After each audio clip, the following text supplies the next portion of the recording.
Okay, well, we're live. No one watching right now, which is fine. Ryan's not here yet. I haven't heard from him. We talked about 1:30. We're gonna stream for about maybe 45 minutes. Hopefully he joins up soon, but today I personally am just working on some Venom faces for this project I'm doing for my sister. I'll show you guys what I had practiced Sunday night. This is just kind of a concept. I think it's about the pose I'm going to do, but I'm not happy with his face. And, well, yeah, I think I'm going to give him a little tongue sticking out.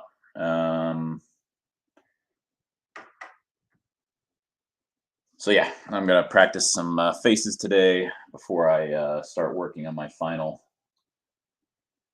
drawing. Angle you guys up a bit. Oh, there he is.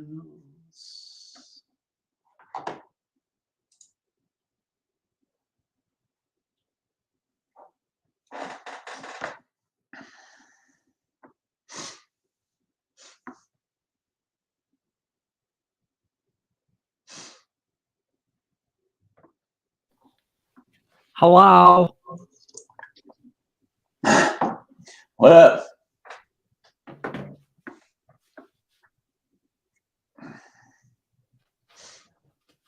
How's it going? Good.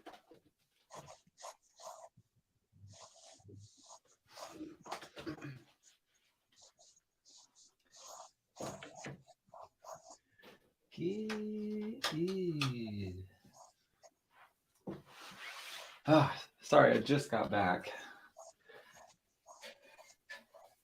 Oh, you're good. I just I got the live stream started. We are live. Just waiting on you. I kind of got started roughly sketching in. I'm gonna practice some Venom faces for that project that I'm doing for my sister.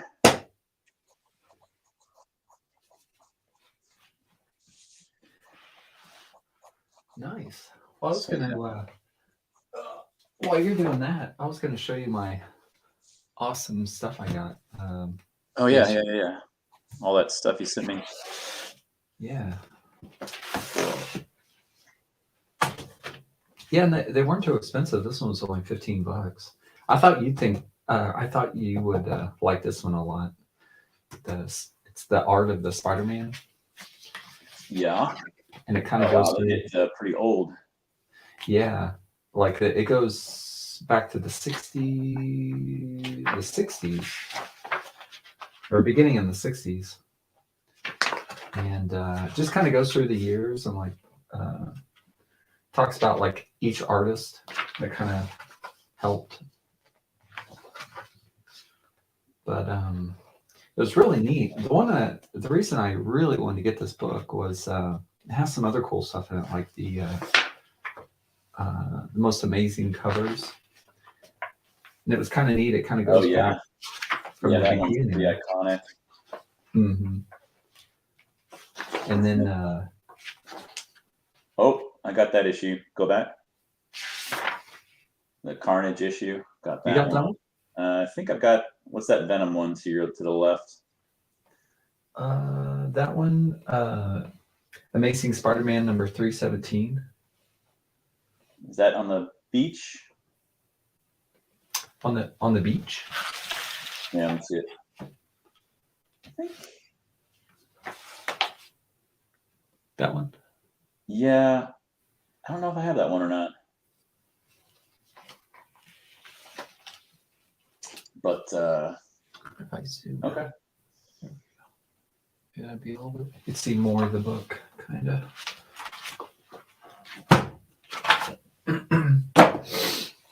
Yeah, I thought this one was kind of neat. I mean, I really like all these. uh, man, these last two, man, I really dig these. Oh yeah, those are cool. And I remember this one. I really like this one a lot. Where Mary Jane's kind of, he's taken off and she's kind of sad, kind of sitting on the couch. You just like the boobies. But what's cool is I saw this one, right? I was just like, man, look at that. I was like, that's it's kind of like almost like a little bit more realistic kind of drawing or in painting. And the same day I ran across at the same place, they had this John Cassidy guy. And there's actually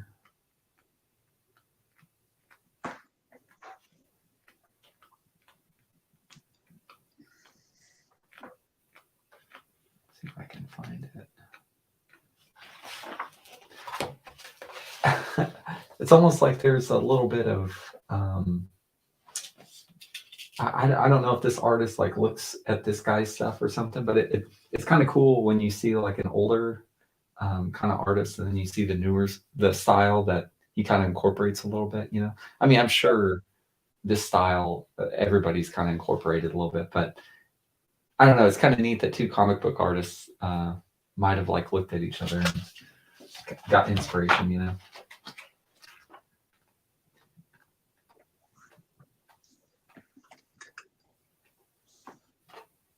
And look at this one, Coach. This one's kind of cool. I had no idea this was real. Like this was an actual person, I guess. Yeah. The spider. And he's got nothing to do with Spider-Man. He's just yeah. But he's got like a cool, like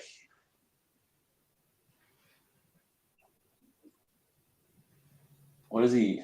Does he have a web shooting gun? Guns? Yeah, I think so. I don't know if it'd focus. Oh, that shine. Yeah, he's got a glare on it. He's kind of neat. Yeah, it's kind of interesting. I wonder if it's just some kind of funny take on Spider-Man or.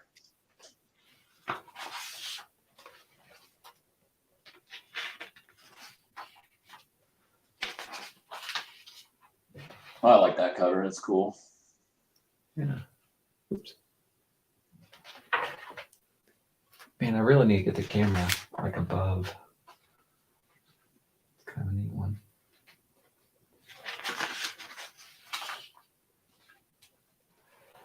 He almost seems like a businessman during the day and spider business at night. Spider business at night.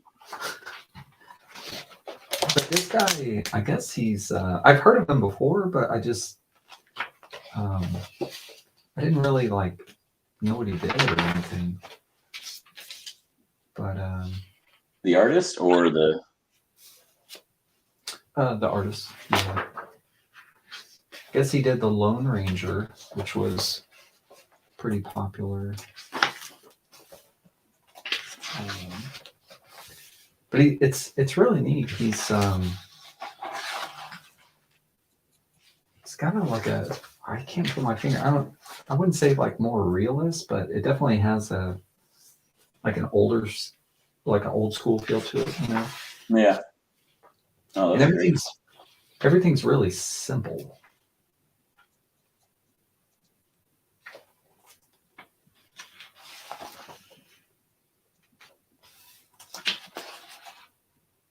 But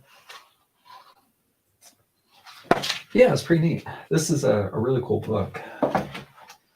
And the Spider-Man one, of course. I'm a big Spider-Man fan, so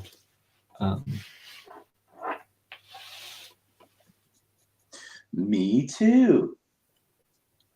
Why do you like Spider-Man so much? Have I asked you that before? I don't think you've asked me. I don't know, man. I just mean, I'm not like a hardcore Spider-Man guy. I mean, I do have lots of like Spider-Man like collectibles and stuff, and I got lots of the comics. I was a bad comic book collector though. Like,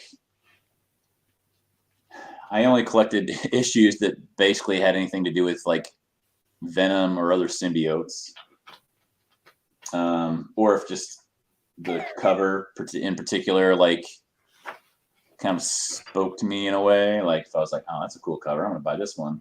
Like I never just collected the issues continuously. Like if it was like a villain or something I had no interest in, I wouldn't I wouldn't buy the comic or read it.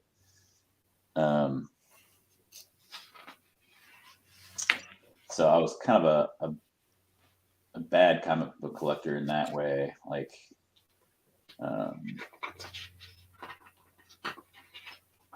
but you know, I've still got lots of the comics. Like, I guess just not very, didn't very thoroughly collect.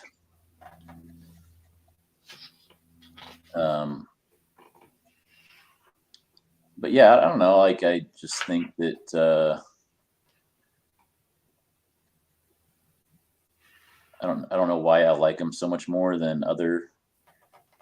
Like, why he would be my favorite comic book hero. I think a lot of it has to do with just like, I think it would be just so cool to be able to just climb walls and like web sling around a city. Like I think that would be like more thrilling than actually being able to fly. Because like I feel like if you're like just Superman and you're flying, like it's just like you become so like numb to it that it's not even a big deal anymore. But like with the web swinging, like you're constantly, you know, changing direction and going up and going down. You know, it's like you're on a roller coaster ride.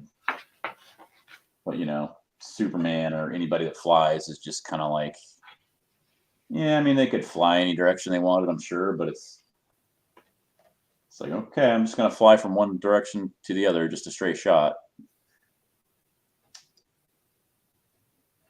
I know. Did you ever meet Neil? Kind of me and Nick's friend. I don't think I've met a Neil. I think the only group of friends that I know of yours would be Nick, Aaron, Travis, and who's the other guy that does the chili cook-off or whatever with you guys? Oh, Skylar. Skylar, yeah. I got, because I think I went with Skylar and Travis and Nick to, I don't remember if Skylar was there or not. I think he was. We went to some beer, what was that beer brewery, microbrewery? I don't know. Anyways, no, I don't think I know your other friend. I remember, I always remember we're watching, I think it was Superman Returns. What's that one with the villain trying to make like land or something like that? Like he wanted to make a whole new kryptonite land or something like that. Oh, yeah. With Brandon Routh as Superman. Yes. Yeah, and then who played Lex Luthor? He's kind of oh shoot, he was in House of Cards. Oh, what was his name? Kevin Spacey. Kevin Spacey, the guy who ended up being a total pervert. And, forget what happened with him. He went under some sort of I think he was sex abuse allegations and was found guilty, I think. With like younger men or something like that. Yeah. I remember Neil, when we were watching that movie, he was like, man, if I was Spider-Man, I'd just fly around like I was standing straight up. You mean if he was Superman? Yeah. Like he'd just be, instead of like Oh, like laying down, standing, like he'd just be almost feel standing up, just almost levitating. yeah, but going like really fast everywhere. So you see this like stand up dude just like Just to fuck with people. It reminds me, I watched Candyman, the old one or the um, new one? the newest one. Oh, I I haven't haven't seen. seen I haven't seen the old ones actually. Oh, really? Um, but I just recently I watched the newer one. I think I finished it last night, and he kind of creepily like levitates towards his victims, and he kind of makes this like weird like heavy breathing sound as he's levitating towards them, and he's just a few inches off the ground, just enough to know that you know that he's just something's off about him, Mm-hmm. and then you notice he's just kind of freely, almost like he'd been hanged. He's just kind of like hanging there like that and floating towards his victims, which I guess makes sense because the movie touches on a lot of themes of like racial prejudice and stuff like that within the police force, um, Oh. Mhm. just completely abusing their power, especially against minorities. Mhm. And it delves into like racial issues and stuff like that. So I don't know. Maybe there's a reason that they had him look like that. Yeah, But it was a pretty good movie. I liked it. what's funny is, well, I wouldn't say funny, but I remember I went to Chicago once with a friend of mine when I was in community college, and I remember I took like a month off college because the first year I was there, I had an advisor, and the advisor was like, "You got to pick what you want to do." I was like, "Well, I'm not sure what I want to do," And in my mind, I was like, "That's why I'm at community college." Right. Right. But he was like, "No, you have to pick something, and you have to go through it all the way." And I was like, "Oh God, I don't know." And he was an English teacher, so he was just like, "Well, how about English?" I was like, "Okay." so after and I loved English. I like poetry and stuff, but I was like, okay. And the whole time I remember just thinking like, God, I don't want to do this. So after that semester, I was like, okay, I'm taking a break. I'm going to figure out what I want to do with my life. And so I stopped doing stuff, stopped going to ICC, and I went and since I was doing this, I wanted to like take some chances in life. So I had a friend who was like, "Hey, would you like to start this cell phone business with this other guy?" Come to find out, it was Pyramid Scheme. But Oh yeah. so anyway, I drove to Chicago. I cold called for 1 week. I literally went on the internet, and this was back, when Yellow Pages was kind of gone. So you just go on the internet and you just find cell phone businesses in Chicago. And I was in Independence, Kansas, just calling people, dude. Just like, "Hey, my name's so and so from Apple Care, blah blah blah."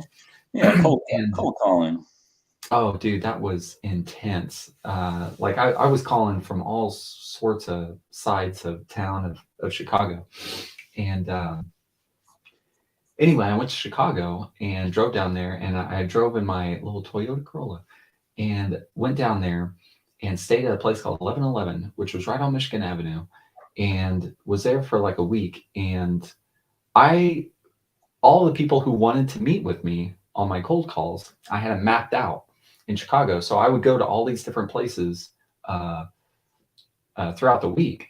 And I remember this one area I went to, and it was like it's weird in Chicago. You have these areas that are like, these are all Hispanic people, these are all Chinese people, these are all Vietnamese people, these are all Black people, these are all white people, and they're like in different sections. It's so crazy. And it was funny. We went to the Black side of town, and when we were there, it was really interesting, dude. It was like, I thought, honestly, that was that side of town I was worried about because we were two white boys. And I was like, okay, we're probably going to get, you know, messed with or something, you know, wrong side of town or whatever. And it was amazing, dude. I went to a GameStop with my buddy because I think it was between like these meetings we were having. So I was like, dude, there's GameStop over there. So we went to a GameStop and the dude, like, I'm not joking, these thugs roll in. Like one had a whole velour jumpsuit with marijuana leaves and guns, like pistols on him. And I was like, Jesus. I was like, this dude is for real. You know what I mean? Like, oh my God. And they just smelled like weed so bad. And anyway, I'm sitting there like looking at me and my buddy are looking at the games. And I was like, dude, I feel really uncomfortable right now. Cause it's like, no joke. You will not see another white person. There wasn't another white person. We never saw a white person. And so anyway, we're looking at games and stuff.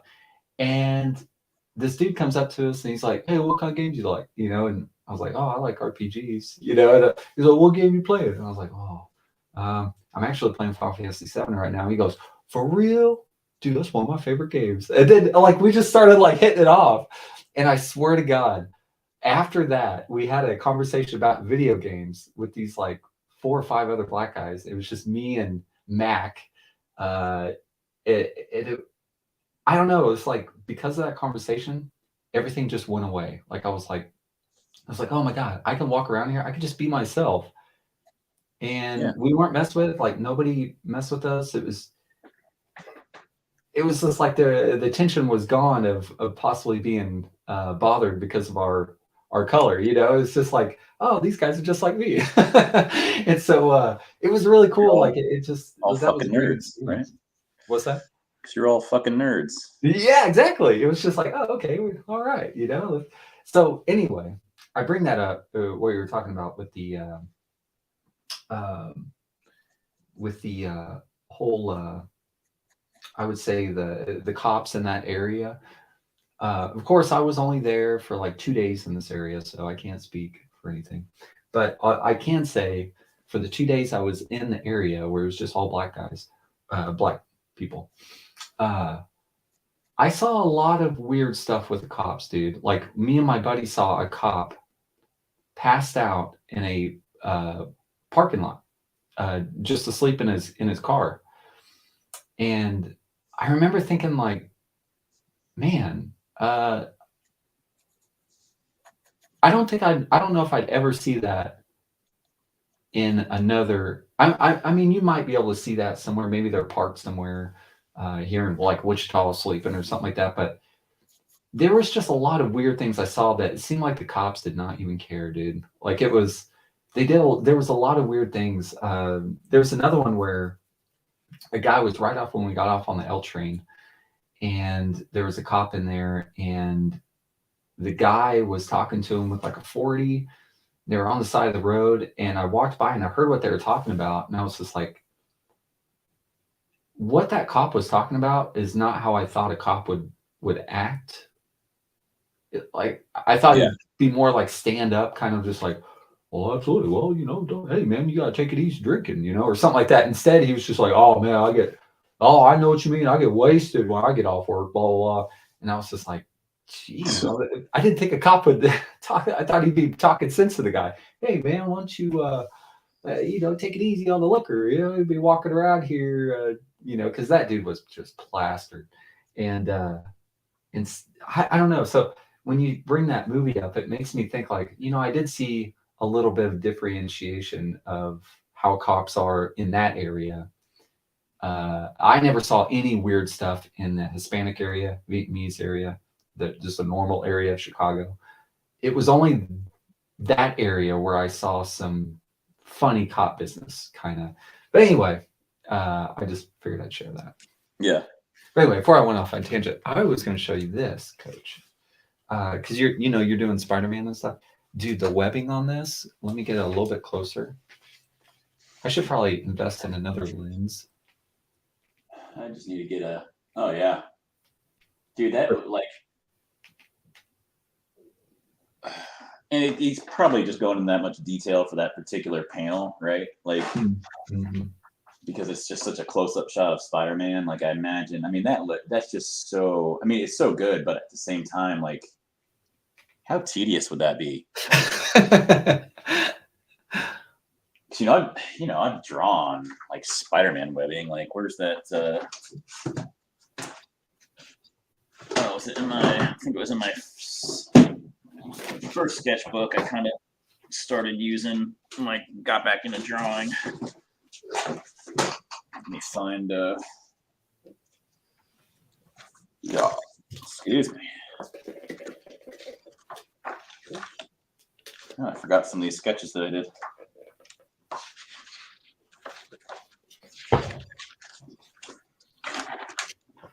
Yeah, so this guy. So that of course is referenced after, pretty much copied after Mark Bagley, but like, this, not really even that much detail of webbing. I've got some bits wrapping around and crisscrossing and whatnot, but like that I felt like was tedious as hell. And like I can't imagine like all that detail that was put in there, like for that one.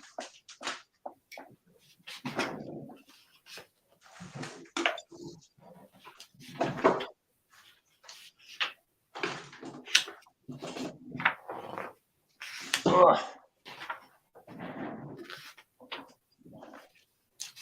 I was thinking there'd be some like Venom stuff in here that I could show you. Oh, I guess I should say the artist that did that webbing, I think his name is Jose Quesada or something like that. Yeah, or Joe Quesada. Joe Quesada. Yep, he's really good. He's got a really kind of unique way, and he kind of like exaggerates forms and stuff like in his own kind of unique way, and he does some really cool work. Actually, Finch did they did a live stream where they were referencing his work from a Daredevil book that he had drawn, and I followed along with it actually. Let me see. Yeah, so they reference this hand and this like pose of Daredevil kind of swinging through the city, but he's kind of flipped upside down, like falling through this. There would of course be like skyscrapers and stuff around him. Mm-hmm. And then this other one, I didn't read through it all yet. I ended up buying the graphic novel, but I haven't read through it all yet. But so I'm not sure what the what's the word I'm looking for? The scenario or whatever, the reason for him being like an agony like that. But yeah, so that was kind of fun to follow along with.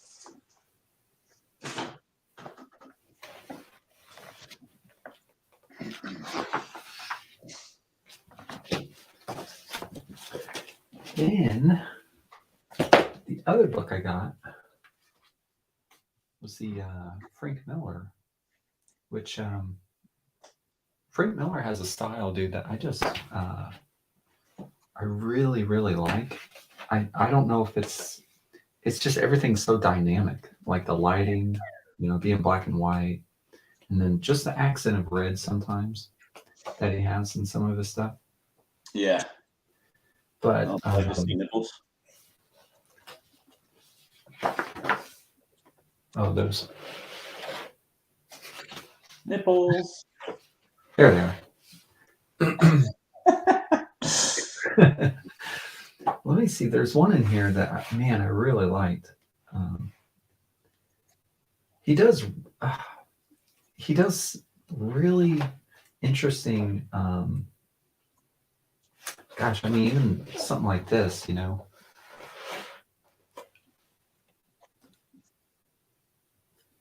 that's really cool. It's just so neat. God, it's just even like this, just so dynamic. I think that's why I just like him so much. Yeah. But Did you ever watch the Sin City movie? yeah, I never saw the second one. I don't remember if I saw the second one or not.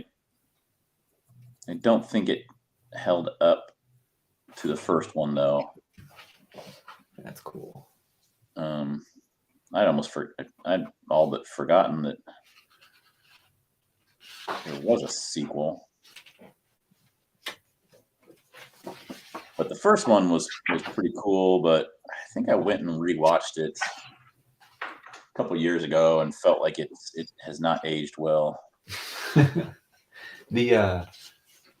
I saw it in the movie theaters, and I remember walking out of there just like, oh, God, I love that movie, and watched it multiple times after that. Loved it so much. And then I watched it about a year ago or two, maybe it was a couple of years ago. And I remember thinking, like, I don't remember the acting being so stiff.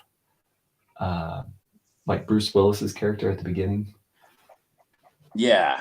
I think part of it why I didn't think it aged well was because I thought the acting and just was kind of crap. Like, but who directed that anyways? Was it?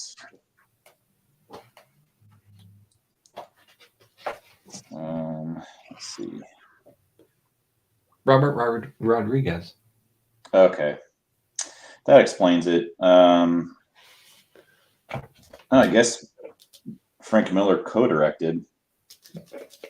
That he's got a directing credit for it too, but so does Robert Rodriguez. Yeah, I don't think Robert Rodriguez is that good. What other stuff has he done? He's done some pretty campy stuff.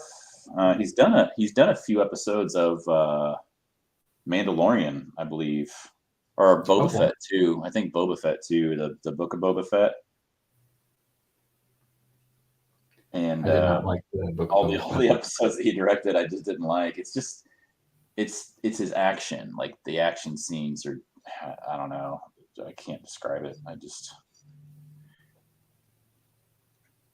They seem very cringy, I think, in a way. But I mean, he's made lots of iconic movies, like From Dusk Till Dawn. I didn't realize he did Alita Battle Angel. That one was pretty good. Desperado was pretty good. But he's done some really campy ones like Shark Boy and Lava Girl. Spy Kids. But some of his more recent stuff, I just haven't liked. He was always kind of hit and miss. I know he definitely has almost a recognizable style. Yeah, and also the comics. I know I've read a couple of the graphic novels, and the graphic novels have a little bit of campiness too. I don't know if maybe that was just the direction to really give it like an offbeat more than like a movie. Like the obviously it's almost like the pages are jumping out at you maybe. Because some of the wording works really well in the graphic novel, but then when it's said out loud, maybe it's kind of like, that could be the case. I think story beat wise, I haven't read the graphic novel, but I think they followed pretty closely to the source material. Yeah. Man, there's another one. Just such a cool layout.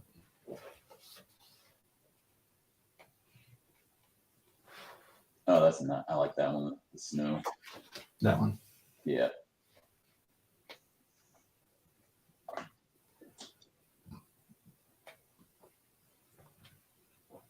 So awesome. And what's so cool about Frank Miller is the just the proportions and everything.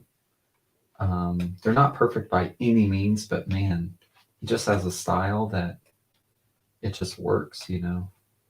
Like some of this stuff. Let me see if I can find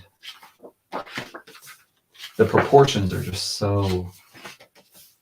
I with the style sometimes it's kind of like did he do that on purpose? Or, like these lips right here, this girl's face. I mean, it's just way off. And Yeah. Like, it was a little better back if you held it back a bit. Oh, there you go. Yeah, like even the eye, they both look like too big. yeah. I think that's just part of his style. Like, Yeah, that's kind of what I was thinking. And then, but what's weird is some of these other ones that are close up, you can tell that things are like he worked on them longer. Like they're supposed to be more defined. Gosh, even this lady right here. camera's all out of focus now. Man, I really need to get that.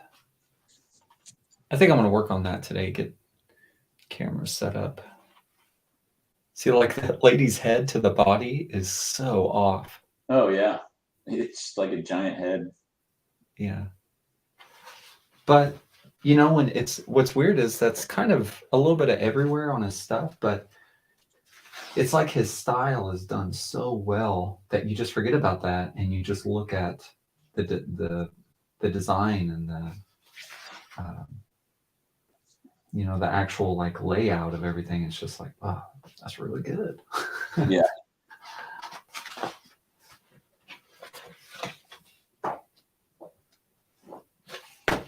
Yeah, so then I got that one. And then this one's more of a graphic design one. So I'll kind of show this one, but I just remember being in school when I first started graphic design, we'd always have to sketch a lot. The teachers were always pressuring us to sketch before you just dive right in the computer. And I would sketch and sketch and sketch, and I'd almost have like these drawings. And I remember, I'll never forget the teacher. I love him. He's great. He's retired now, but God, I can't remember his name. But he came up to me and he goes, Ryan, you're really good at drawing, but you need to stop drawing and you need to sketch. And I remember I was kind of thinking, like, what do you mean? Like, what's that guy talking about? And then, it was my senior year, I started realizing, like, oh, you just want to hurry up and get the ideas on paper. And then, continue in the computer, go ahead and start finalizing some stuff, actually start creating it. And Yeah.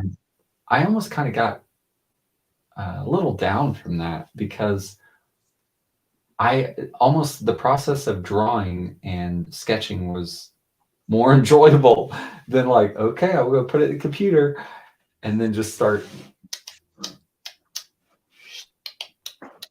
pretty much doing that the whole time. Right. But I don't know. I think it kind of hit me a little bit that I knew graphic design wasn't going to completely fulfill me artistically. But the reason I bring that up is because this guy, there's design in everything. Design is a pretty broad term. But what's cool about this is in graphic design, we have to learn about, dealing a lot with typography and stuff. And it was so interesting with this guy. He does everything. He draws everything. Does these posters all by hand, and he does the typography by hand, which is just so cool because, yeah, one thing I fought constantly. I remember when I was in school, I used to have a style, a look to everything I did. And I remember a teacher said, Ryan, you can't make everything look vintage. Ryan, you can't make everything look hand drawn. And that was another kind of downer for me because I was like, she was like, with being a graphic designer, you're going to have to create things just kind of all over the place with different people. You're creating it for them, not for yourself. I was like, oh, and I understand that. I totally understand it now. But also, I don't know how you're supposed to get good at doing everything.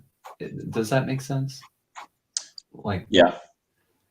like so for instance, this guy, he didn't branch out in a lot of ways. I mean, I'm sure he does maybe some other stuff and playing around just drawing the same type of style, but it's just so interesting that this guy was able to do something and to be successful from what he's good at, and he just stuck with it rather than just being like, okay, well, I want my stuff to look like Michael Bublé, or it's going to look like the people from House Industries, or something like that. And and I almost kind of believe now that I'm out of school, if you're really good at doing one thing, do that one thing and play around with other stuff, but just hammer that thing that you're good at. Like, keep doing that. And I had a struggle, like an identity crisis when I got out of college, because I was just like, oh, I'm supposed to be good at everything. I'm supposed to, like, I just told myself that. And I was always let down Yeah. when I was trying to do other things and I wasn't that great at them. And I was just like, man, I just want to, I don't know. I just want to do something I'm really good at. I just want to keep doing that. But I mean, I know you have to do other stuff to grow as an artist. I get that. But I think you can be successful looking like one style, if that makes sense. Yeah. But yeah, this guy just, like, man, like even like this poster with all the fish, it's just a really, Oh, that's cool. Yeah. yeah. It's called 193 Fish.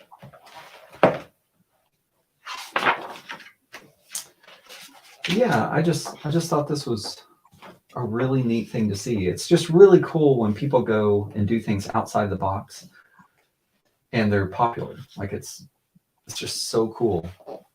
This guy is I feel like people who do this kind of thing, they're really following what they want to create.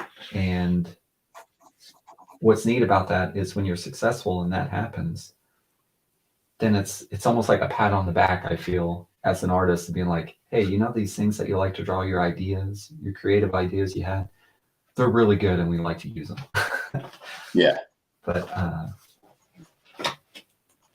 that's probably a dream come true for him. So it's really neat. But yeah, this guy is really cool. Let's see. What's his name? Jay Ryan is his name.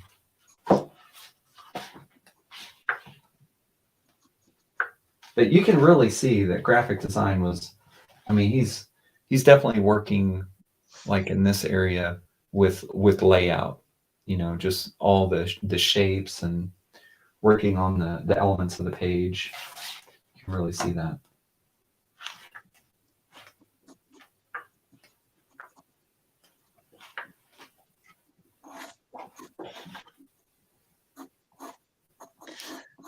All right. Well,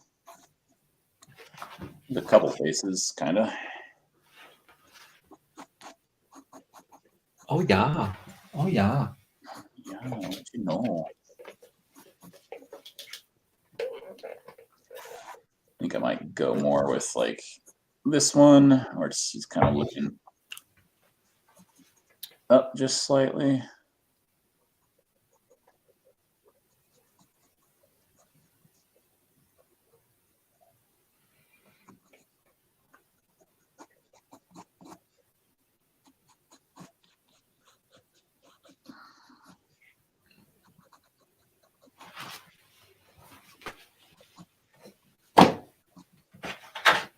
Yeah.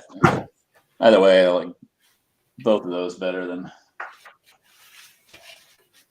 the other one, which is What was your other one again? just like that. It's kind of generic, not really much going on with it, but yeah, I think like having that tongue out, it's just going to add a little bit more energy, dynamic to it.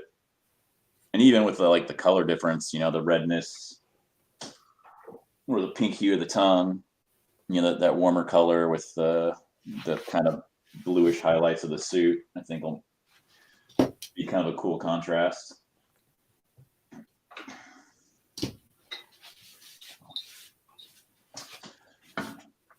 All right, well,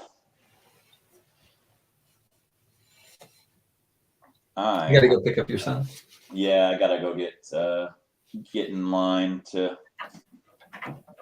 pick up Fallon from school. I'm gonna practice some more Venom heads while I'm sitting there in the car line.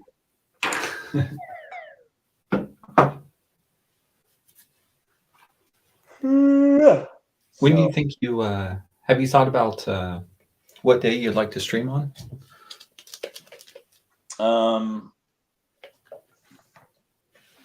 Probably good. I mean, do you want to shoot for an early stream like around this time or earlier during the week? Like a Yeah. Thursday or Friday might be good because I'll usually take a rest day from the gym those days. So that frees up some more time for my early mornings. Mm-hmm. But yeah, I figure we count on at least one day that we regularly stream on, consistently. And then if we want to throw in some random streams from there. Yeah, days. I think Thursday or Friday on our normal stream for our rituals stream would be good. Okay. And we could, if you want to do it on Friday, maybe we could do a morning stream on Friday. Or which day do you take a break from the gym? It's just kind of random depending on how my body's feeling. Usually Thursday or Friday. More often. Well, go ahead. Whichever day we decide, we could do a morning and a nighttime stream. Yeah, we could. Yeah, we could. A nighttime stream would probably be better on a Friday since the boys typically stay up later on those nights, so I don't have to worry about keeping them up or getting them to bed so early. Yeah, that's a good point. Friday sounds good because same thing with my house. Yeah. Okay. Cool. Well, I'll text you more about it. I guess people watching this stream don't have to listen to it all, but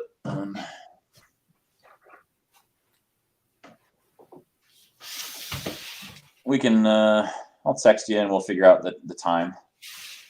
Okay. Yeah, that's good. Coolio. All right, dude. All right, man. Have a good one. I'll see you later. Bye. If you tuned in to the stream, thanks. We out.